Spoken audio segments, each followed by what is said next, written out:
Number of, पर हम क्या करेंगे उसमें से पहले 12 को विद देयर डायमेंशंस लर्न करेंगे, जैसे area L2, volume, speed, velocity, acceleration, force, work, अरे work, L2 M1 T minus 3, power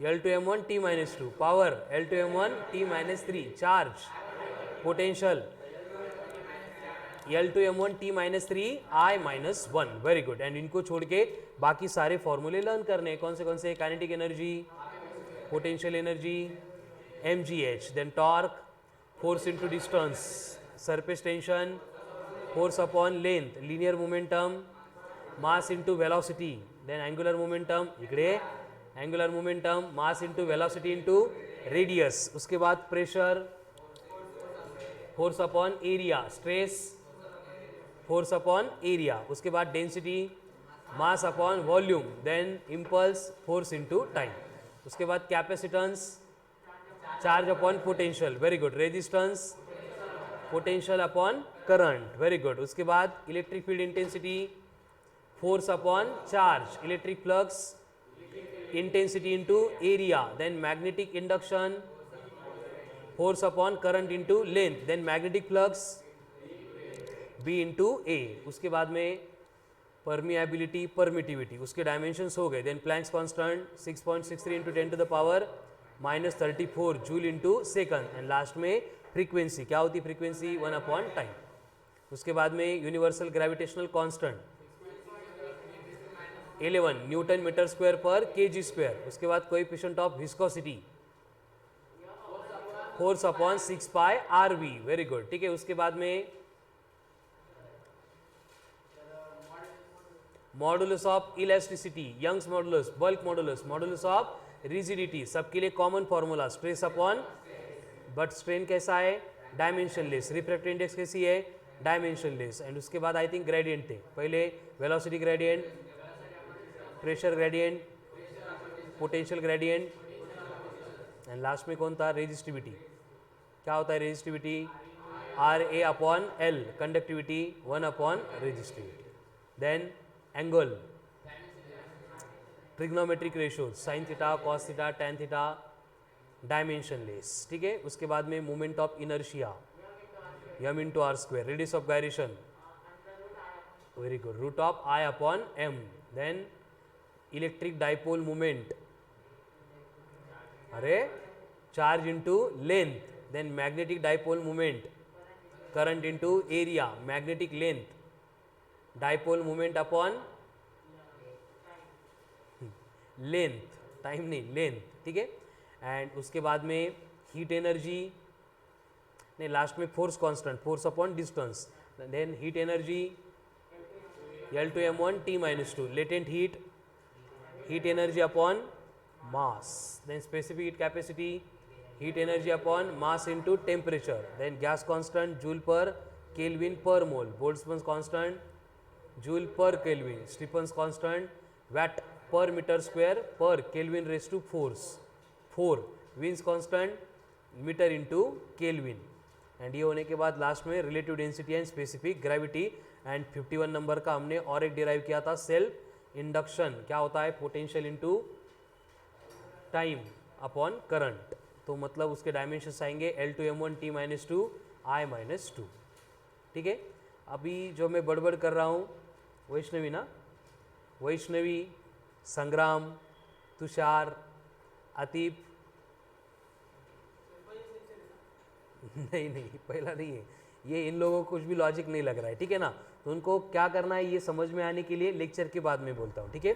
उसके बाद बाकी लोगों के लिए हमारा डायमेंशंस एंड उसका फर्स्ट एप्लीकेशन कंप्लीट हुआ था, अभी डिस्कशन शुरू करना है अबाउट सेकंड एप्लीकेशन, तो write down second application of dimensional analysis, yes. अब ये सबको समझ में आना चाहिए, करा लो ना, अभी ये एकदम स्टार्ट से शुरू हो रहा है।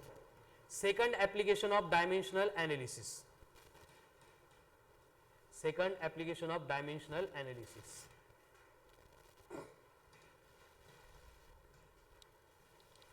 क्या होता है second application of dimensional analysis? Write down,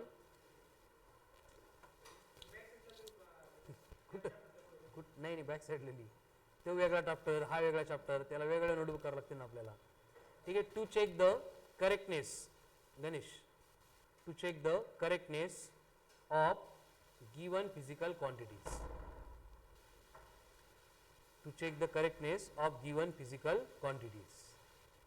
मतलब फिजिक्स में कोई भी फॉर्मूला दिया जाएगा, कोई भी क्वेश्चन दिया जाएगा, कोई भी इक्वेशन दिया जाएगा, तो वो डायमेंशनली करेक्ट है या नहीं है ये चेक करने के लिए हम डायमेंशंस का यूज करते हैं. ठीक है. देखो जिन लोगों को डायमेंशंस मतलब क्या होता है कुछ भी मालूम नहीं है, उनके लिए मैं डायमेंशंस लिख के दूंगा. ठीक है. तो उसके ऊपर ज्यादा नहीं सोचना है. अब ये डायमेंशंस हम कहाँ पे यूज करते हैं, वन बाय वन हम देख रहे हैं. पहले हमने देखा था नए नए फॉर्मूले डिराइव करने के लिए हम इसको यूज करते हैं. याद है ना प्रोसेस.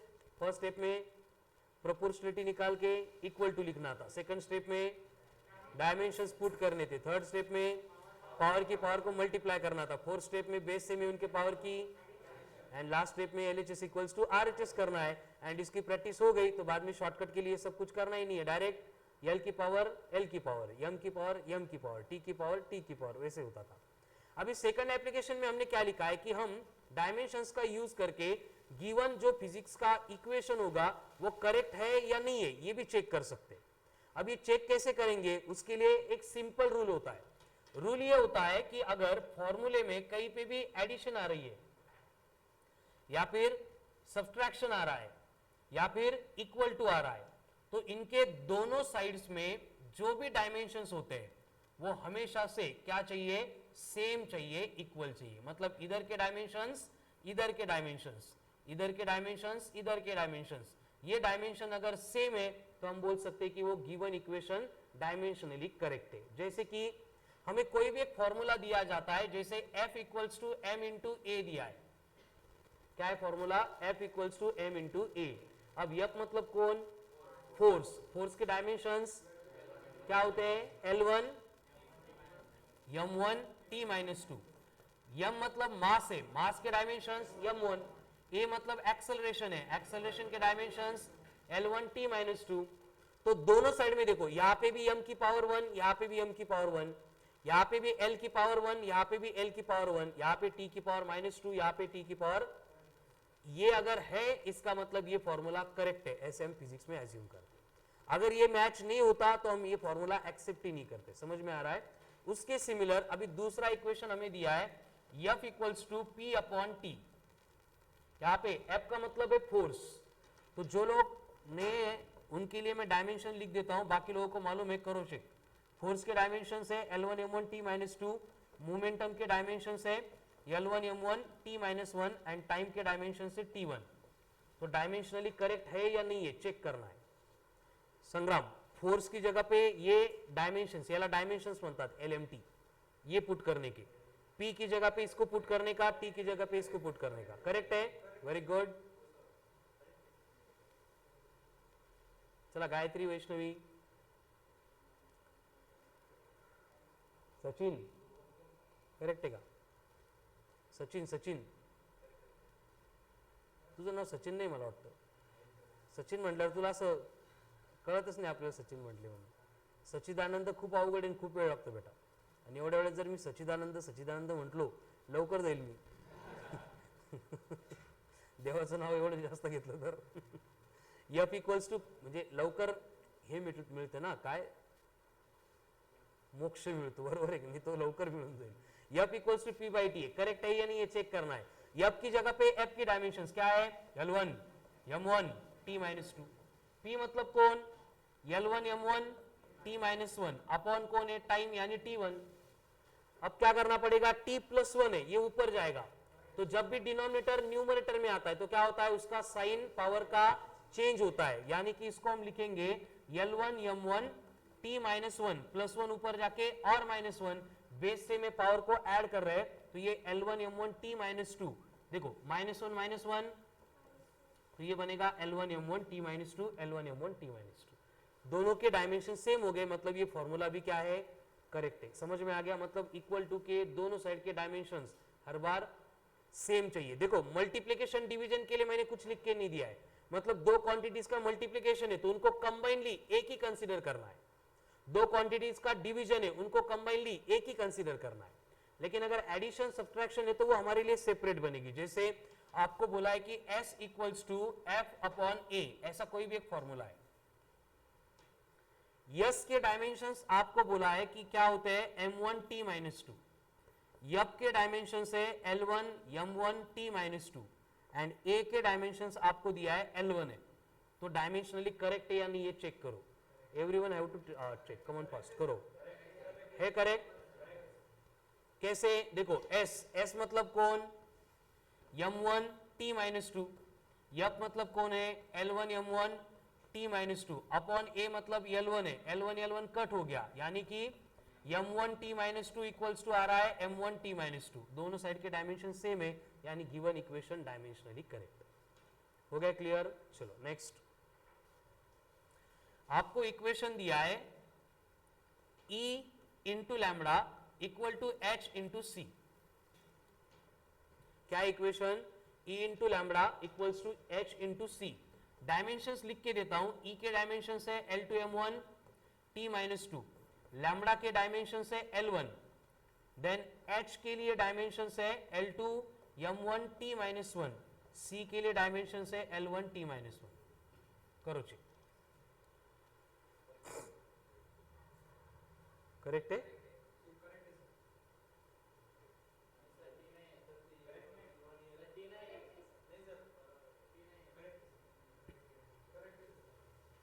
करेक्ट है?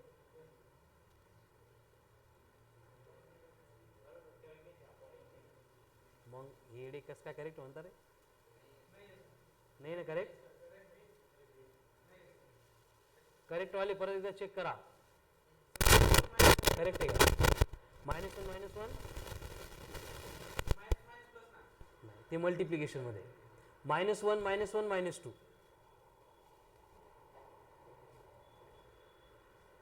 करेक्ट आहे? नाही आहे ना करेक्ट? करेक्ट आहे, तरी पण करेक्ट आहे? नाही आहे। गायत्री करेक्ट आहे? बरं, वैष्णवी ते कळत अजून काय करायचं?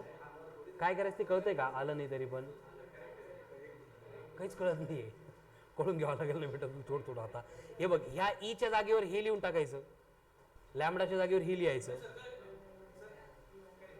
अरे सबका करेक्ट है? इनकरेक्ट वाला कौन है? करेक्ट नहीं ऐसे कौन है? फिर से ट्राई करो बेटा, बाकी लोगों ने पार्टी चेंज कर ली। चलो कमन फास्ट, गायत्री आलं तुझं? क्या करना होगा? ई के डायमेंशंस कौन है? L2 m1 t minus two into lambda है, लैम्बडा मतलब कौन है? L1 इक्वल टू H मतलब कौन? L2 m1 t minus one, C मतलब कौन? L1 t minus one. क्या करना है? बस हर एक क्वांटिटी के जो डायमेंशंस लिखे थे उनकी उनकी जगह पे लिख देने। अभी रूल क्या होता है? जिसका बेस से में पावर की एडिशन करनी, देखो यहां पे L यहां पे L, बेस से में पावर की एडिशन 2 + 1, वेरी गुड, तो L3। यम एक बार है तो वैसे रहेगा m1, t भी एक बार है तो ये -2, इधर का काम हो गया। वही इस साइड में रिपीट करना, यहां पे भी L यहां पे भी L, बेस से में पावर की एडिशन 2 + 1, यम की पावर यहां पे भी t यहां पे भी t, -1 -1, तो L3 m1 t -2 equal to L3 m1 t -2। तो हे क्या करेक्ट? डायमेन्शनली करेक्ट आहे। क्लिअर? कळतंय? आता हळूहळू कळेल, पण कळून घ्यायचा प्रयत्न कर, करायचा ट्राय कर। पळ घरी, झोपला होता का एवढा वेळ? एरिया नव्हता, ऍक्सेलरेशन नव्हतं, लेंथ होती ती, लेंथ। ए चे डायमेन्शन L1 लिहिलं होतं, पण ते ऍक्सेलरेशन नसतं, ऍक्सेलरेशन असतं। एक्सेलरेशन का है? चला नेक्स्ट, अगेन आपको फॉर्मूला दिया है L equals to F upon B into I, और हमें चेक करना है कि ये डायमेंशनली करेक्ट है या नहीं है। अब देखो, L के डायमेंशन से L1, F के डायमेंशन से L1 m1 t -2, B के लिए डायमेंशन से m1 t -2 I -1, I के लिए डायमेंशन से I1। तो डायमेंशनली करेक्ट है या नहीं है चेक करना है। तर आता आलं पाहिजे। वैष्णवी करेक्ट है? करेक्ट है?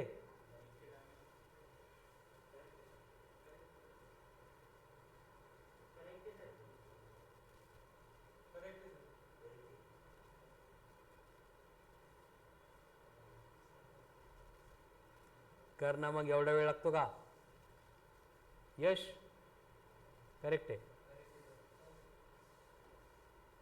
चलो कैसे? यल मतलब कौन है? L1। इस साइड में कौन है? फोर्स। फोर्स में कौन है? L1 M1 T-2। संग्राम इकडे लक्ष दे। अब B मतलब कौन है? M1 T-2 I-1 into current है मतलब I+1, तो M1 M1 T-2 T-2 I-1 I+1 सब कैंसिल, तो क्या बचा फिर? L1 इक्वल्स टू L1 है क्या करेक्ट? कैसे चेक करना है? आइडिया आ रहा है ना? इक्वल टू के दोनों साइड के डायमेंशन हर बार सेम चाहिए। सेम है तो करेक्ट है, सेम नहीं है तो इनकरेक्ट है। नेक्स्ट आपको बोला है कि V equals to F upon I into B. ये डायमेंशनली करेक्ट है कि नहीं चेक करना है। V के डायमेंशंस दिए L1 T-1, F के डायमेंशंस है L1 M1 T-2, I यानी करंट डायमेंशंस I1, B यानी magnetic induction M1 T-2 I-1। इसको चेक करना है या नहीं है डायमेंशनली करेक्ट। असंच रॉंग लगे बघून रॉंग। पहिले ते नाही झालं, पहिले वेगळं झालं। हे असं नका करू बरं, तुम्ही सॉल्व करून सांगा, असं लगेच बघून सांगायचं नाही। सॉल्व करून झालं का? नाही आहे ते करेक्ट। गायत्री, वैष्णवी कळलं ना आता काय करायचं ते करा, चेक करा। इनकरेक्ट है। देखो क्या होगा? V के डायमेंशंस L1 T-1, यहां पे कौन है? F। F मतलब force L1 M1 T-2, I मतलब करंट यानी I1, मैग्नेटिक इंडक्शन में कौन है? M1 T-2 I-1, तो क्या होगा? M1 M1 T-2 T-2 I+1 I-1 cut, L1 equals to L1 T-1 चालतं का? नहीं, यस सर बने। ठीक है, तो ये इनकरेक्ट हो गया, ये करेक्ट नहीं है, मतलब फिजिक्स में ऐसे फॉर्मूला हम यूज ही नहीं कर सकते। ठीक है, अब वही केस है अगर हमें एडिशन के फॉर्म में दिया जाता है, जैसे काइनेमेटिकल इक्वेशन है V equals to U plus AT। अभी ये तो समझ में आ गया कि इक्वल टू के दोनों साइड में सेम होते हैं। उसी तरह से एडिशन के दोनों साइड भी डायमेंशन सेम चाहिए, मतलब यहाँ के डायमेंशंस, यहाँ के डायमेंशंस, यहाँ के डायमेंशंस अगर सेम है तभी ये इक्वेशन डायमेंशनली करेक्ट होता है। तो V के डायमेंशंस लिख के दे रहा हूं मैं L1 T-1, U के डायमेंशंस है L1 T-1, A मतलब काय म्हटलं होतं लक्ष? Acceleration L1 T-2 and T मतलब टाइम है, उसके डायमेंशंस T1। चेक करो ये करेक्ट है या नहीं है।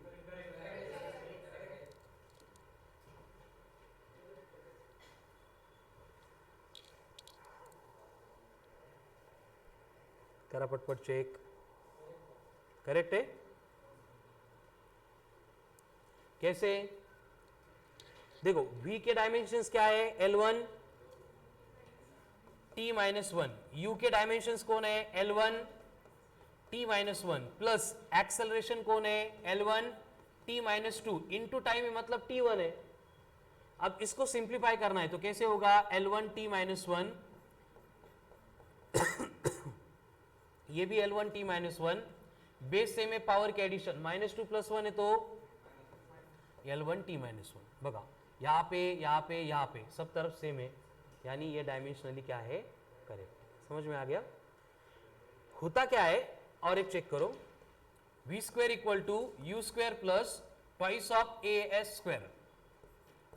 V के दिए L1 T-1, U के दिए L1 T-1, A मतलब L1 T-2, S मतलब L2, तो ये डायमेंशनली करेक्ट है या नहीं है? करो चेक।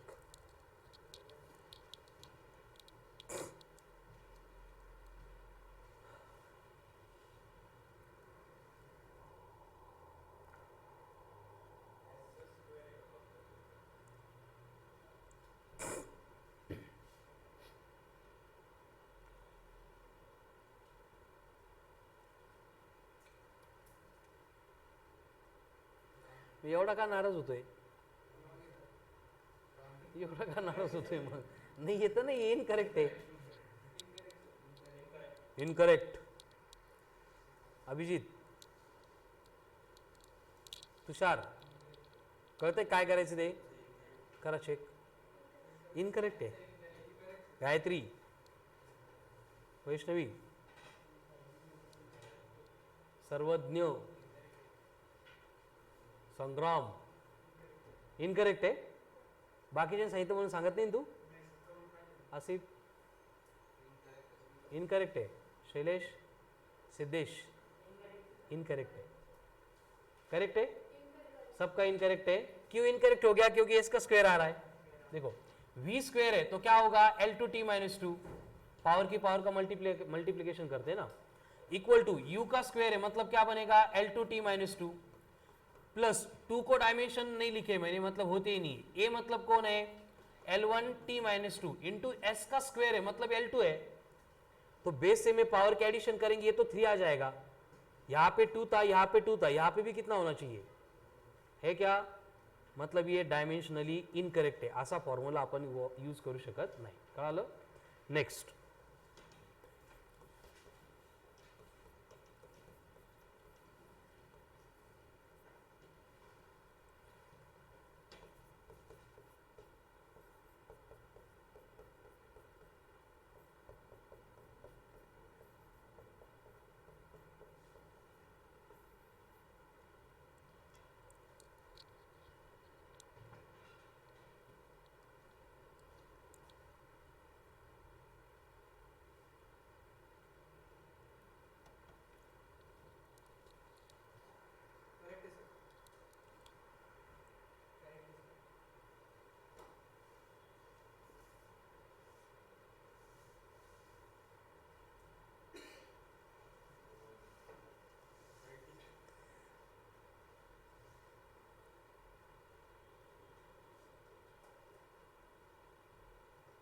करना फिर.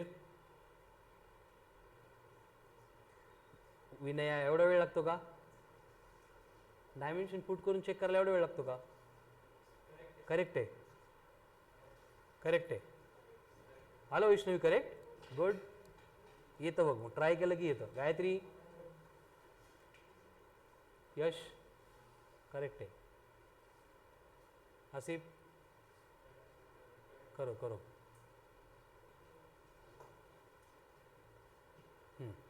यस मतलब क्या लिखना पड़ेगा, L1. यू के क्या है, L1t minus one into T1 है सचिन, प्लस 1/2 को डायमेंशन नहीं है. ए मतलब कौन, L1t minus two into T square है. अब बेस से में पावर की एडिशन होती है, +1 -1 कैंसिल मतलब 0, यानी क्या बचा, L1. यहाँ पे भी -2 + 2 कैंसिल, क्या बचा, तो L1 L1 L1, सब तरफ L1, मतलब डायमेंशनल क्या है, करेक्ट है. कळालं. तो इस तरह का रूल होता है. लेकिन हमें जो एग्जाम में क्वेश्चंस आएंगे, यश, हमें जो एग्जाम में क्वेश्चंस आएंगे उसमें पहले से इक्वेशन दिया जाएगा और बोलेंगे कि इक्वेशन डायमेंशनली करेक्ट है. जैसे कि s equals to alpha into t plus beta into t square plus gamma into t cube. ये ऐसा इक्वेशन दिया है और बोला है कि डायमेंशनली करेक्ट ही है. अभी अल्फा, बीटा, गैमा, इनके डायमेंशंस फाइंड करो क्या होंगे. यस मतलब कौन है, लेंथ है, तो उसके डायमेंशंस L1 है. टी मतलब टाइम है, उसके डायमेंशंस T1 है. तो हमें क्या करना है कि जब तक अब तक जो बात हम डिस्कस कर रहे थे उसको अप्लाई करना है कि इक्वेशन पहले से डायमेंशनली करेक्ट है. इसका मतलब जो डायमेंशन यहां पे होते हैं वही डायमेंशन यहां पे रहेंगे. तो मैं इन दोनों को पहले इक्वेट करूंगा तो क्या होगा, s equals to alpha into t. समझ में आ रहा है ना, क्योंकि दोनों के डायमेंशन सेम है तभी ये डायमेंशनली करेक्ट बनेगा. अभी वही कर रहे थे ना, हम चेक कर रहे थे संग्राम. तो s equals to alpha into t हो गया. अभी हमें अल्फा के डायमेंशन चाहिए तो क्या करना पड़ेगा, इंटू टी था उसको इधर भेज देंगे तो अल्फा क्या बनेगा, s अपॉन टी. अब s के डायमेंशंस L1, t के डायमेंशंस T1, क्या होगा, L1 अपॉन T1. डिनोमिनेटर का T1 ऊपर आएगा t माइनस वन, तो अल्फा के डायमेंशंस मिल गए. सेम अभी बीटा के फाइंड करने, तो हमें मालूम है कि जो डायमेंशन s के थे वही बीटा इंटू टी स्क्वायर के रहेंगे, तो इनको इक्वेट करना पड़ेगा. तो ये बनेगा s equals to beta into t का स्क्वायर. तो अभी बीटा के डायमेंशंस फाइंड करने के लिए क्या करना पड़ेगा, ये s था, टी स्क्वायर डिनोमिनेटर में जाएगा. कर लो. अभी s के डायमेंशंस कौन, L1 t का स्क्वायर है तो ये T2 बनेगा, T2 ऊपर आएगा तो ये बना L1 t माइनस टू।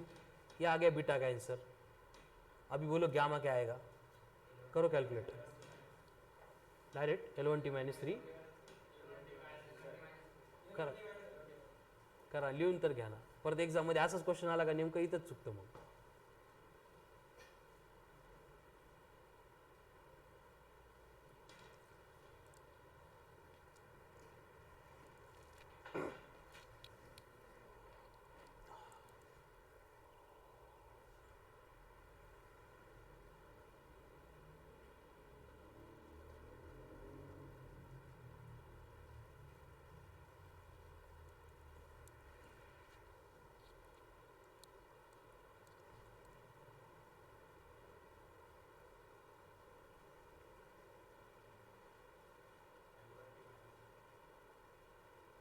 क्या करना पड़ेगा फिर से, यस को इक्वल लिखना पड़ेगा किसके, ग्यामा इंटू टी के क्यूब से. तो ये ग्यामा इक्वल्स टू क्या बनेगा, यस अपॉन टी क्यूब. तो यस मतलब कौन, L1, टी क्यूब है ऊपर आके -3, तो ग्यामा के हो गए L1 t माइनस थ्री. पढ़ लो. चलो अभी सेम एग्जांपल.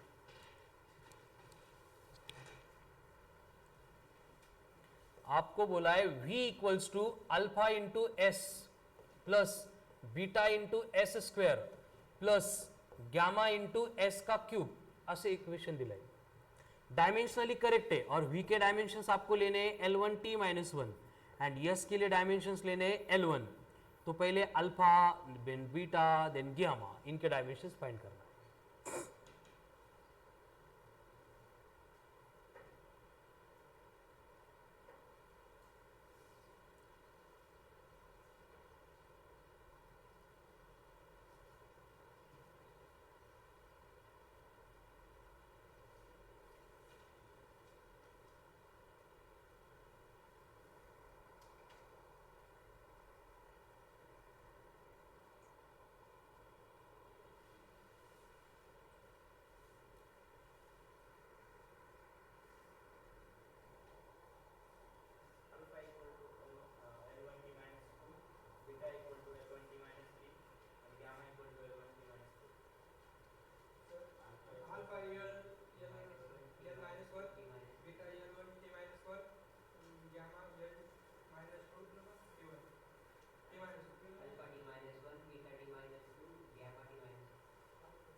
अल्फा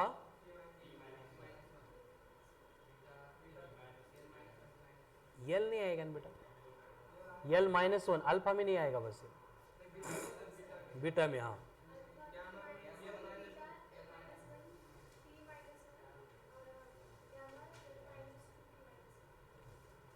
हो गया सबका अटेम्प्ट करके. देखो 1 बाय 1. अब स्टॉप राइटिंग, बोर्ड पे ध्यान दो.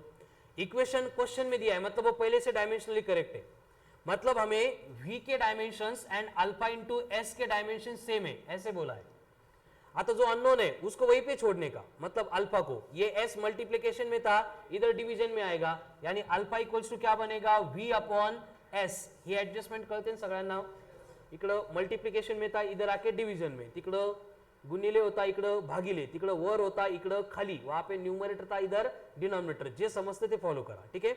अब v मतलब उसके डायमेंशंस दिए L1 t minus one upon s मतलब डायमेंशंस दिए L1, L1 कट होके क्या बना t माइनस वन. यह आ गया अल्फा. करेक्ट था इतना. अभी बीटा के लिए जाएंगे. फिर से क्या लिखना पड़ेगा, v के डायमेंशंस एंड बीटा इंटू कौन है, यस स्क्वेअर, इनके डायमेंशन सेम है. तो क्या लिखना पड़ेगा, थांबा वैष्णवी काय लिहावं लागेल तिथं, मला बीटाचे डायमेंशन चाहिए. तिकडं v equal to beta into s square है, तो एस स्क्वेयर मल्टीप्लिकेशन में इधर आके डिवीजन में आएगा. तो क्या बनेगा फिर वो, beta equals to v upon s square. अब v के dimensions L1 t minus one, s square है, लेंथ का स्क्वेयर है मतलब L2 है. अब लेंथ +2 है ऊपर जाके, मतलब ये ऐसे बनेगा L1 t minus one into L minus two. अब यहां पे भी लेंथ यहां पे भी लेंथ, बेस सेम है, पावर के एडिशन. +1 -2, -2 नहीं -1, +1 -2 -1, L -1 T -1, ये हो गया आंसर। ये किसके लिए हो गया? बीटा के लिए। क्लियर है? अभी गामा के लिए सेम रिपीटेशन, जो V के डायमेंशंस वही गामा इंटू एस क्यूब के डायमेंशंस। तो गामा इक्वल्स टू क्या बनेगा? V अपॉन एस का क्यूब। V मतलब कौन है? L1 एंड यस का क्यूब है, मतलब लेंथ का क्यूब है, यानी L3 है। अब क्या होगा? L+3 ऊपर जाके, यानी कि L1 T -1 था इंटू L⁻³ आ गया। L बेस सेम है, पावर की एडिशन करनी होगी। 1 - 3 -2, तो ये बनेगा L-2 T -1। ये हो गया गामा की वजह से। जाते का संग्राम डोक्यात जाते का? आंसर करेक्ट आलं नाही, that is different part, but कळते का काय प्रोसेस चालू है थी? इसको घर पे जाके 3 टाइम्स 4 टाइम्स सॉल्व करना पड़ेगा, जिनके आंसर नहीं आ रहे। कळालं ना? लगेच मी सांगितलं, लगेच तुम्हाला कळालं। आज जर झालं असतं तर आपण 2 वर्ष बॅच घेतल्याच नसत्या। कळालं ना? आम्ही 2 वर्ष शिकवायच्या ऐवजी 2च महिने शिकवलं असतं, फीस तेवढीच घेतली असती आणि सिलेबस कंप्लीट केला असता, जर एकदा शिकून कळालं असतं तर। बट हे होत नाही, म्हणून काय करावं लागतं आपल्याला? 2 वर्ष एफर्ट्स घ्यावे लागतात। 2 वर्ष एफर्ट्स घेऊन पण होत नाही, म्हणून काही लोकांना परत रिपीट करावं लागतं। एकदा रिपीट करून होत नाही, म्हणून काही लोकांना अजून एकदा रिपीट करावं लागतं। कळालं ना? आणि रिपीट और रिपीट का करावं लागतं? क्योंकि वो यही मिस्टेक करते, लेक्चर में बैठ गए, जैसे बायो में हैबिट होता है ना, ब्लड इज रेड, घरी बघायचं काम पडत नाही ना, ब्लड इज रेड, कळालं ब्लड इज रेड, कोई डोक्याला हेडेकच नाही त्याच्यामध्ये, इकडं आहे का ब्लड रेड का ब्लॅक आहे का ब्ल्यू है, कुछ है क्या? इथं प्रत्येक गोष्टीमध्ये डोक्याला ताण द्यावा लागणार आहे। कळालं ना? एफर्ट्स लेने पड़ेंगे, एंड ये एफर्ट्स अगर अभी ले लिए तो देखो 2 साल के बाद में चक्रा मारा वारा करावा लगना नहीं, लेकिन अब नहीं किया तो क्या होगा? रिपीट करना पड़ेगा। रिपीट करते टाइम भी फिर यही प्रॉब्लम होता है। फिर एकदम जनरल एग्जांपल बोलता हूं मैं, तुमच्या कोणी ओळखीचा आहेच आता, ज्यांचं 11वी 12वी झाले, नीटची एग्जाम दिली, त्यामुळे नवीन नहीं, एक कॉमन एग्जांपल है। क्या होता है, अभी लास्ट ईयर का बोलता हूं मैं, रिजल्ट लगने के बाद बायो में 360 आउट ऑफ 360 जिसने स्कोर किया था वो भी रिपीट कर रहा है। बायो में 360 आउट ऑफ 360 जिसका स्कोर था वो भी रिपीट कर रहा है। कळालं ना? एंड बायो में 300+ वाले तो सारे रिपीट कर रहे हैं। त्यामुळे बायोमध्ये 300, 320, 340, 360 मार्क्स घेणं नॉट अ बिग डील, चिल्लर काम आहे, कोण पण नेतं कोण पण घेतं, कारण तिकडे डोक्याला हेडेक नाही आहे, ब्लड इज रेड माहिती आहे, त्याच गोष्टी शिकायच्या, बरोबर आहे की नाही? नवीन काही नाही आहे। बट जिसको बायो में 360 आउट ऑफ 360 थे, उसमें फिजिक्स, उसका फिजिक्स में स्कोर है 0। कितना स्कोर है? समझ में आ रहा है ना? तो जब तक फिजिक्स नहीं करेंगे कुछ नहीं होने वाला, कुठंच नाही, ना जेई में ना नीट में, तुमचा काय म्हणतात आपण कडच लागणार नाही, तुम्ही फिजिक्स करना ही पड़ेगा। फिजिक्स सोपा है, ये मैं पहले से स्टार्ट से बोल रहा हूँ, फिजिक्स सिंपल है ऐसे मैं कभी बोलूंगा नहीं, क्योंकि वो है ही नहीं, हमें उसको सिंपल बनाना है। कैसे बनाएंगे simple? Practice makes man perfect. समझ में आ रहा है ना? जितनी ज़्यादा प्रैक्टिस करेंगे उतना आपका परफेक्शन आएगा। आपके क्लास में अभी जिनका डायमेंशन मिस हुआ था, फर्स्ट लेक्चर है, 4 दिन हो गए, 6 दिन हो गए, जो 15 दिन से उनके साथ डिस्कस करो। हर एक की स्टार्टिंग ऐसी ही होती है, बरोबर आहे? सर्वज्ञ ट्यूब उडतात पहिल्या दिवशी, काय हे कुठून कोणी सांगितलं, आणि इकडे हे सायन्स घेऊन नीट आणि जेई करायला आलो, काही कळत नाही, बरोबर ना विनया? ऐसे होता है ना फर्स्ट डे में। मग सेकंड डेला थोड्याशा तारा जुळायला लागतात की अरे नहीं कल जो था ना असं कुठतरी काहीतरी कळत है। एंड जो घर पे जाके जब तक क्लियर नहीं हो रहा है तब तक उसको छोड़ते ही नहीं, कस काय येत नाही मी बघतोच। एकदा डिसाइड केलं ना, एक बार कमिटमेंट कर दी खुद के साथ, करना है मतलब करना है, फिर पीछे नहीं हट सकते। नहीं कळालं ना, एकदा बघा, बघून सॉल्व करून बघा, नहीं कळणार, सेकंड टाइम जाओ, सेकंड टाइम ट्राय करो, देख के सॉल्व करो, फिर भी नहीं, फक्त छापू नका। आपल्याला काय होमवर्क कंप्लीट करून, असाइनमेंट कंप्लीट करून सबमिट नहीं करायचं, समझून घ्यायचा प्रयत्न करा खुद को। तुम मतलब ब्रेन को, 3 इडियट्स मध्ये आहे ना, हमें ब्रेन को डाइवर्ट करके रखना पड़ता है, ऑल इज वेल। वैसे यहाँ पे हमें माइंडसेट बनाना पड़ेगा, अरे नहीं थोड़ा समझ में आ रहा है, मेरा रूल मालूम है ना, 0 into एनीथिंग इज ऑलवेज 0। मी जर विचारलं काही कळालं का, असं कधीच नाही, काहीच नाही कळालं, वैष्णवी याच्यानंतर लक्षात ठेवायचं, सर सगळं कळतंय पण ही स्टेप ही स्टेप ही स्टेप ही स्टेप ही स्टेप ही स्टेप ही स्टेप आणि ही स्टेप नाही कळाली। ये मतलब ग्लास अर्धा रिकामा पण असतो, अर्धा भरलेला पण असतो। आपका नजरिया क्या है देखने का, उसके ऊपर डिपेंड करता है। समझ में आ रहा है ना? ग्लास में आधा पानी भर दिया तो उसके बाद क्या पूछा आपको, क्या है ग्लास भरा हुआ है या खाली है? कुछ लोग बोलेंगे कि आधा खाली है, कुछ लोग बोलेंगे आधा भरा हुआ है। अपन कोणत्या कैटेगरीतले उसके ऊपर हमारे लाइफ में बहुत सारी चीजें डिपेंड करती है। हमारा एटीट्यूड क्या है, अर्धा भरलेला आहे खरंच आहे, अर्धा रिकामा आहे ते पण खरंच आहे, बट हमारी सोच क्या है, अगर हम उसको सोच रहे कि आधा भरा हुआ है मतलब हम उसको पॉजिटिव ले रहे, पॉजिटिव सोच रहे कि आधा है लेकिन है उसमें पाणी, आणि अर्धा रिकामा आहे, अर्धा रिकामा आहे म्हणजे निगेटिव्ह सेटिस्फैक्शन नहीं है, अर्धा रिकामा है, अरे अर्धा भरला है ते बघ ना. तो वैसे ही होता है यहाँ पे, कुछ भी समझ में नहीं आया ऐसे कभी नहीं होगा. हे अल्फा बीटा व्ही एस हे तर बघितलेलं आहे, हे बघितलं कळतंय आपल्याला, बरोबर आहे की नाही. आकडे आहेत, अल्फाबेट्स आहेत, व्ही तोच व्हायलेटचा है ना, यस तोच शिपचा, ठीक है. इस तरह का ये समझ में आता है. ये प्लस है, फिर क्या किया हमने, इक्वेट किया, क्यों किया, डायमेंशन सेम होते हैं, मतलब हमें कुछ ना कुछ समझ में आता है, पूरा नहीं आता है. तो पूरा नहीं आ रहा है समझ में तो बीच बीच में क्या होते हैं, वो ब्लैक स्पॉट आते हैं, ब्लैंक स्पॉट आते हैं ब्रेन में. हमें घर पे जाके प्रैक्टिस करके वही फील करना है. ब्लैंक स्पॉट कळतं का, जसं ट्रेन में जा रहे हैं हम व्हिडिओ रेकॉर्ड कर रहे हैं है ना, एकदम कमी स्पीड असेल तर नज़ारा भारी येतो, स्पीड वाढली मध्येच काहीतरी फॉग वगैरह आला, थोड़ा वीडियो ब्लर होता है, ब्लैंक स्पॉट आ जाते वहाँ पे, जो रिक्वायर्ड था वो नहीं आ रहा है, समझ में आ रहा है ना. वैसे ही होता है. पढ़ते टाइम क्या होता है, मैं एक्सप्लेन करता हूँ, एक्सप्लेन करते टाइम कुछ नहीं घुसता है दिमाग में, तो वहाँ पे वो मेमोरी में जब स्टोर हो रहा है तो ब्लैंक स्पॉट आते हैं, मतलब वो क्लियर नहीं होता है. अँड वो ब्रेन हमें सिग्नल देता है की नाही नाही हे ब्लैंक स्पॉट आले भरून काढायचे, हे कळालं नाही आपल्याला, लवकर काहीतरी करा, विचार करा याच्यावर. तो उसको हमें पॉजिटिवली लेना है. ग्लास अर्धा भरला है कि अर्धा रिकामा है, ब्लैंक स्पॉट आ गए मतलब कुछ ना कुछ इन्फॉर्मेशन ब्रेन में स्टोर हो गई, जो बची उसको भरना है. बट आपण काय म्हणतो, नहीं नहीं ब्लैंक स्पॉट एक दोन आले काहीच कळत नाही काय चाललंय. फिर वहाँ पे क्या हो गया, जो इन्फॉर्मेशन ब्रेन ने स्टोर की थी इतने एफर्ट से, ब्रेन बोलता है कि हे येडं याला ब्लैंक स्पॉटच पडलेले, जे आले त्याच्याबद्दल काही घेणं नाही. तो ब्रेन क्या करता है, जो इन्फॉर्मेशन हमें समझ में आ रही थी उसको भी डिलीट कर देता है. मग कळालेलं असून पण आपल्याला असं वाटतं की नाही कळालं म्हणून. समझ में आ रहा है ना. तो घर पे जाओ, इसके ऊपर वर्क करो. ऐसा क्यों करना है, सुनो कि लाइफ में हर एक चीज हमें ये करनी पड़ती है. हमारा जो ब्रेन होता है उसके दो एडवांटेज है, एक एडवांटेज है, दूसरा लिमिटेशन है. लिमिटेशन ये है कि हमारे ब्रेन को एक सत्य बर का 100%, तुम्हाला विश्वास बसणार नहीं, बट इसके ऊपर वर्क करो कि हमारा जो ब्रेन है उसको उतना ही आता है जितना हम उसको पढ़ाते हैं. जो हमने ब्रेन को नहीं पढ़ाया उसको नहीं आएगा. बिचाऱ्याला समजावून घ्या तुम्ही, कळालं ना, त्याचे काही लिमिटेशन्स आहे. हम एक्सपेक्ट करते हैं नाही नाही 10वीला तर डायरेक्ट 90 आहेत, 86 आहेत, कसं का कळत नाही मला अजून फिजिक्स. उसका लिमिटेशन समझो. ये बातें ना अगर आपने पहले नहीं पढ़ाई है, मतलब लर्न कसं करायचं, पाठ कसं करायचं, कैलकुलेशन कैसे करनी है, एडिशन कैसे करनी है, सबट्रैक्शन कैसे करनी है, 10thला 90-92% पढ़ले, लय हवे ते आपण, लय भारी वाटतंय. बट प्रॉब्लेम ऐसे आ रहा है कि मैं अगर लिख दूं -7/9 + 2/3, संध्याकाळपर्यंत घोळ मिटत नाही, कसं काय करायचं. कुठे गेले आपले 90%. काही लॉजिक है क्या त्याच्यामध्ये. सिंपल केस है, ऐसी एडिशन आपको अगर पढ़ाई नहीं होगी ये आपको नहीं आएगी. समझ में आ रहा है ना. तो जो कुछ भी चल रहा है ये आपके लिए नया है, पहले नहीं पढ़ा था आपने. तो इसको हमें ब्रेन में सेव करना है. आपको पहले खुद के ब्रेन को ये पढ़ाना पड़ेगा, समझाना पड़ेगा कि इसको कैसे लर्न करते हैं, इसकी प्रोसेसिंग कैसे करती है. एंड इसके लिए बेस्ट सिंपल सॉल्यूशन है कि क्लास में हम जितने एग्जाम्पल सॉल्व करेंगे, घर पे जाके एक एक एग्जाम्पल, मी तर सांगतो 50 वेळा करा, इतकं मंद कोणीच नसतं, कळालं ना. बट खुद को जब तक सेटिस्फैक्शन नहीं हो रहा है तब तक उसको छोड़ना ही नहीं है. एक दिवस करून बघा, एक दिवस, एक एग्जाम्पल लेने का. नहीं समझ में आ रहा है, रीड करो, थिंक करो, सॉल्व करो. नहीं समझ में आ गया, अगेन रीड करो, फिर से थिंक करो, फिर सॉल्व करो. ऐसे 50 टाइम्स करो, 100 टाइम्स करो, 1000 टाइम्स करो.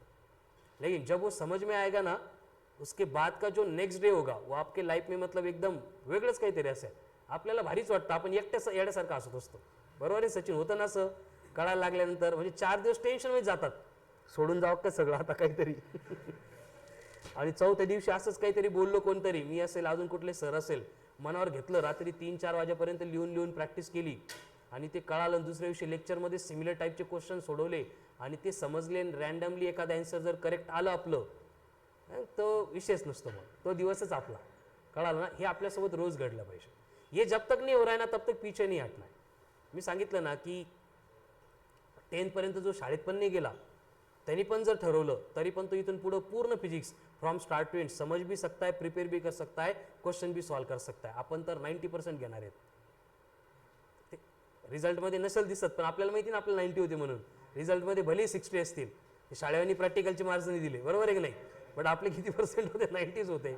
तो हमारा उनका कंपैरिजन नहीं, अपन भारीच आहे, कळालं ना. मैं क्या बोल रहा हूँ कि जो 10th तक स्कूल में नहीं गया था, फक्त त्याला माझी भाषा कळाली पाहिजे, कळालं ना. कधी कधी काय होतं, मी फॉर्ममध्ये होतो जरा स्पीडमध्ये बोलतो, मग तुमची लिंक मिळते, बरोबर ना. हिंदी इंग्लिश मराठी तीनों लँग्वेज समझ में आनी चाहिए. लिहिता आलं पाहिजे. शाळेत गेला नाही म्हणजे लिहिता पण येत नाही, ABCD माहीत नाही, मग त्याचं काही खरं नाही.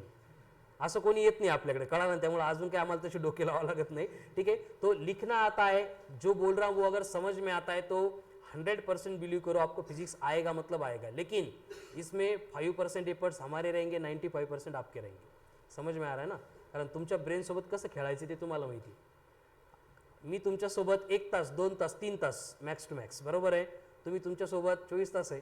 समझ में आ रहा है ना, तो आपको आपके ब्रेन के साथ ये सारी चीज़ें करनी है। त्याला कसं गुंतवून ठेवायचं, कैसे, जब तक ये क्लियर नहीं हो रहा है, इसका फॉर्मेट नहीं समझ में आ रहा है, तब तक छोड़ना ही नहीं है। असं करून बघा, बरोबर आहे। सचिन नाही, सर्वज्ञ फॉर्म्युले पाठ होत नव्हते बेटा, पहिल्या दिवशी किती वेळा लिहिले ते फॉर्म्युले? 2-3 वेळा लिहून झाले का तुझे? म्हणजे तू हुशार कॅटेगरीतला, तू आमच्या कॅटेगरीतला नाही आहे, ठीक आहे। अजून एक स्वप्नील होता, ठीक आहे ना, त्याने असं 3-4 दिवस खूप परेशान, सर फॉर्म्युलेच पाठ होत नाही, मी एवढे पाठ करतोय एवढे पाठ करतोय। आता पाठ करायचं काय होतं ना, तुम्ही कधी केलेलंच नाही आयुष्यामध्ये असं काही, ते शाळेतले 1-1 2-2 लाईनच्या डेफिनेशन होत्या, बरोबर आहे की नाही, स्ट्रेट लाईन, काय locus of all the points situated between 2 points, असं काहीतरी चिल्लर डेफिनेशन होत्या। त्यात पण काय 10वीच्या एक्झाममध्ये सगळे बोर्डर्स लिहून दिले यावेळेस, काही टेन्शन एक्झामच नाही पडलं। कोण येतो? नाही सर, बार काढू का रेकॉर्ड आता? म्हणजे गव्हर्नमेंटनीच तर सांगितलं होतं की करोनामुळे मुलांचं नुकसान झालं, त्यामुळे सगळं बोर्डवर लिहून द्या, कोणालाही नाराज करू नका, त्यामुळे तो काही प्रकार नव्हता। हां चलो, मैं क्या बोल रहा हूँ वो समझो। तर स्वप्नील होता तो, सेम वे, त्याने पाठ कसं करायचा, फक्त तो बघून घ्यायचा, झाला आपलं पाठ। दुसऱ्या दिवशी क्वेश्चन विचारला का मग त्याला खूप गिल्टी फील व्हायचं, त्याला बरं नाही वाटत आपल्याला येत नाही म्हणून। त्याला हे सांगितलं आणि त्याला सांगितलं, टार्गेट दिलं होतं की मला 10 फॉर्म्युले 50 वेळा लिहून पाहिजे। मग जर प्रिपेअर नाही झाले तर आपण डॉक्टरकडे जाऊ, म्हणजे काहीतरी ब्रेनमध्ये तुझ्या प्रॉब्लेम आहे ना, आपण तो सॉल्व्ह करू। 3 ते 5 वेळा लिहिले आणि त्याचे ऑटोमॅटिक सगळे प्रिपेअर झाले, 50 वेळा लिहायची गरज नहीं पडली। एंड अभी ऑलमोस्ट 80-90% उसके प्रिपेयर भी है। मॉर्निंग के लेक्चर में अभी सबसे ज़्यादा आंसर वही दे रहा है। हे कसं असतं ना, तुम्हें पढ़ना ही है, साइंस लिया है, क्लास लगाए, इतने एफर्ट्स लेके यहाँ तक आ रहे हैं आप लोग, मतलब आपको पढ़ना ही है। लेकिन रोकता कौन है? ब्रेन ही रोक रहा है। समझ में आ रहा है ना, जोपर्यंत येत नाही ना तोपर्यंत या सगळ्या गोष्टी असतात, एकदा यायला लागलं का मग विषयच नसतो, बरोबर आहे गणेश? असं क्वेश्चन संपला की कधी एकदाच आन्सर देतो असं होतं। मॉर्निंगच्या लेक्चरला बघितलं तुम्ही, बरोबर आहे की नाही? मग आपण त्यांच्यापेक्षा थोडं लेट आलोय, आता याचं डिसएडवांटेज आपल्याला भोगावं लागणार आहे, जास्त एफर्ट्स आपल्याला घ्यावे लागणार आहे। बट अगर प्रॅक्टिस करेंगे तो होगा। काही लोक असे आहेत जे 11 एप्रिल पासून आहेत आपल्याकडं, बट ते एकदम रिलॅक्स आहेत, चालू द्या तुमचं, आम्ही आमच्या पद्धतीनं करू, झालं तर ठीक आहे, नाही तर नाही झालं तर नाही ठीक आहे। तो उनका प्रोग्रेस ही नहीं, वो वैसे की वैसे ही है। आणि काही लोक 8 दिवसापूर्वी आले होते, मनावर घेतलं, प्रिपेयर केलं, तो वो एकदम अच्छे से प्रिपेयर कर रहे हैं। समझ में आ रहा है ना? इसलिए हर एक एग्जाम्पल जो क्लास में सॉल्व कर रहे हैं हम यहाँ पे, समझ में आ रहा है तो भी, समझ में नहीं आ रहा है तो भी, घर पे जाके उसको टाइम देना है, उसको प्रैक्टिस करना है। क्लियर है? सब कुछ सिंपल है अगर हमें आ गया तो, एंड अगर हमें नहीं आ रहा है तो उससे डिफिकल्ट कुछ भी नहीं है। जो डायमेंशन अभी डायमेंशन एंड फर्स्ट एप्लीकेशन पढ़ाते टाइम थे, उनके लिए वो एकदम चिल्लर बन गया, क्वेश्चन आ गया कि एक स्टेप में आंसर आता है। एंड जो नहीं थे पढ़ाते टाइम, उनको अगर मैं क्वेश्चन दूंगा फर्स्ट एप्लीकेशन पे तो कई लिहिता म्हणाले, कुठून प्रोपोर्शनलिटी, कुठून ए, कुठून बी, समझ में आ रहा है ना? तो ये डिफरेंस होता है। वैसे अभी सेकंड एप्लीकेशन शुरू है हमारा, जिनको डायमेंशंस मालूम नहीं है उनके लिए मैं लिख के दे रहा हूँ यहाँ पे, तो आपको बस पुट करके सिंप्लीफाई करना है, ठीक है ना? तर आज तुम्हाला 10-20% जरी कळालं तरी मोर दॅन सफिशियंट आहे। फर्स्ट डे वाल्यांसाठी सांगतोय मी, बाकीचे रेगुलर तो सगळं कळायला पाहिजे, बट कल जो है फिर पूरा क्लियर हो जाएगा। ओके चलो, अभी ये क्वेश्चन हो गया, सॉल्व हो गया था नहीं है, अल्फा बीटा गामा। आगे नेक्स्ट सिमिलर इक्वेशन दिया है आपको, p plus A upon V square equal to alpha upon A. ये डायमेंशनली करेक्ट है, ऐसे बोला है उन्होंने, जहां पे p का मतलब प्रेशर है और ये प्रेशर के डायमेंशन से L-1 m1 T-2, v का मतलब वॉल्यूम है, इसके डायमेंशन से L3, a का मतलब एरिया है, डायमेंशन से L2, मुझे a के एंड अल्फा के डायमेंशन चाहिए।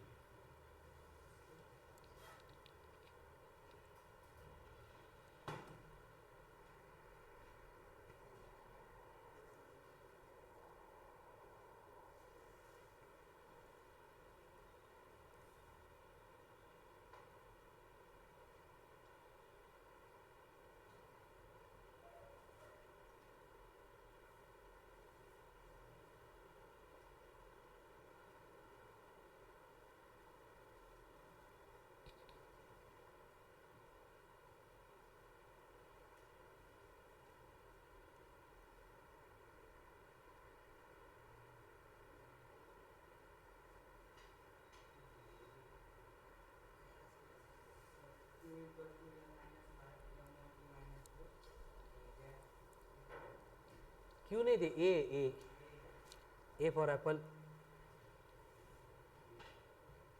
ये ए है, ए।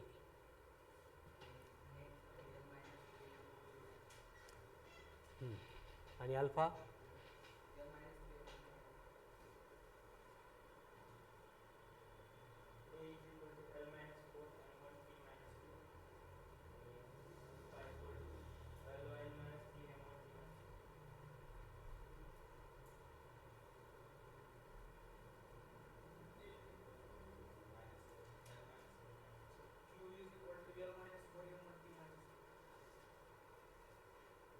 आणि अल्फा काढा. चल विनय सोडव. काय करू, सोडू का मग? अल्फा सांग, अल्फा.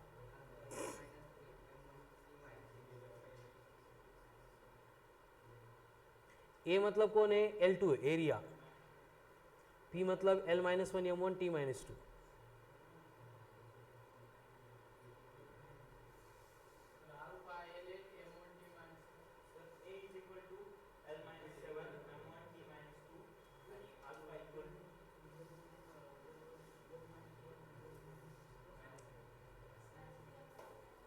काय अल्फा का किती?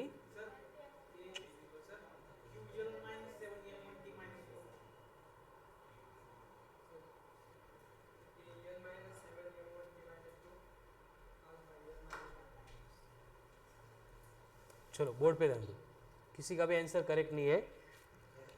रूल क्या है यश? हाँ ए ना, आणि अल्फा करेक्ट. रूल क्या है, ये P के डायमेंशंस आणि A अपॉन वी स्क्वेयर इसके डायमेंशन सेम चाहिए, क्योंकि प्लस के दोनों साइड में सेम होते हैं ना. तो क्या लिखना पड़ेगा, P equal to A upon v square. Dimension उनके सेम है. अब ये वी स्क्वेयर को इधर मल्टीप्लाई करना पड़ेगा, क्योंकि A अननोन है, यानी कि A इक्वल्स टू क्या बना, P into v square. P का मतलब कौन है, pressure. L-1 M1 T-2. V का स्क्वायर कर रहे हैं, V में कौन है, L3 है, उसका स्क्वायर कितना होगा, L6. यानी क्या होगा, बेस सेम है, 6 - 1 5, M1 T-2 सेम. म्हणजे सगळं बरोबर होतं, पण चुकलं ऍडिशन सबट्रॅक्शन मध्ये. +6 - 1 7. करेक्ट. वैसे अभी जो P के डायमेंशन है वही किसके होंगे, अल्फा अपॉन ए के भी होंगे. मतलब मुझे अगर अल्फा के डायमेंशन चाहिए तो अल्फा इक्वल्स टू क्या बनेगा, P इंटू ए. अब P मतलब कौन है, L-1 M1 T-2. A मतलब L2, फिर से LL बेस से में पावर के एडिशन, 2 - 1 यानी 1, L1 M1 T-2. ये हो गए डायमेंशंस फॉर अल्फा. म्हणजे आपला घोळ तिथंच आहे, ऍडिशन सबट्रॅक्शन. क्लियर है अभी?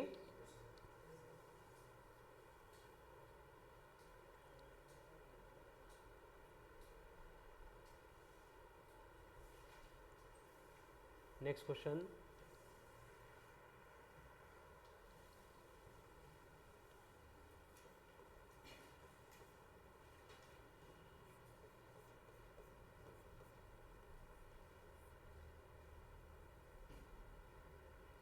अब यहाँ पे B मतलब मैग्नेटिक इंडक्शन, जिसके डायमेंशन है M1 T-2 I-1. E का मतलब intensity of electric field, L1 M1 T-3 I-1. H का मतलब Planck's constant, L2 M1 T-1. और मुझे डायमेंशन चाहिए for A and alpha.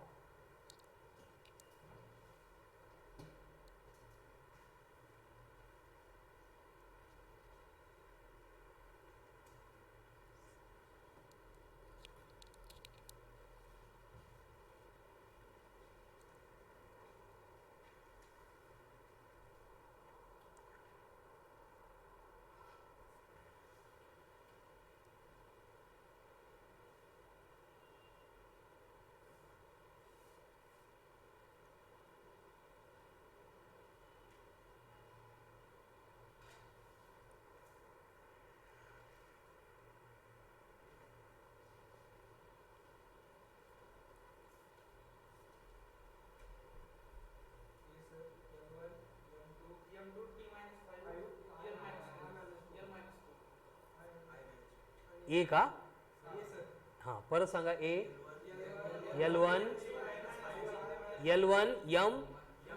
M2 T आणि I very good alpha L2 M1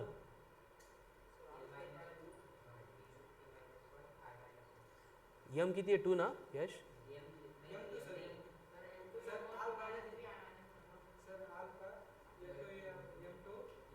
हे असं होतं आन्सर आलं का कंट्रोल नहीं होत मग पहले मानसा आएगा ठीक है बरोबर बेटा वेरी गुड अभी ऑलमोस्ट आ गया सबका चलो जिनका चल रहा है कंप्लीट करो आंसर विनय आला का जिनका चल रहा है बोर्ड पे मत देखो हाँ खुद से सॉल्व करो अगर नहीं आया तो फिर बोर्ड का रेफरेंस लो ज्यांना काहीच कळालं नव्हतं उनके लिए मैं बोर्ड पे सॉल्व कर रहा हूं रूल क्या है बी के डायमेंशंस एंड ए अपॉन ई इसके डायमेंशन सेम चाहिए यानी ये जो ए है इसके डायमेंशंस बनेंगे b इंटू ई क्या बनेंगे डायमेंशंस b इंटू ई अब b के डायमेंशंस क्या है m1 t minus 2 i minus 1 ई के डायमेंशंस क्या है l1 m1 t minus 3 i minus 1 अब देखो यहाँ पे सॉरी L1 एकदाच आहे म्हणून L1 m बेस सेम है पावर के एडिशन 1 प्लस 1 तो m बनेगा 2 t बेस सेम है पावर के एडिशन -2 -3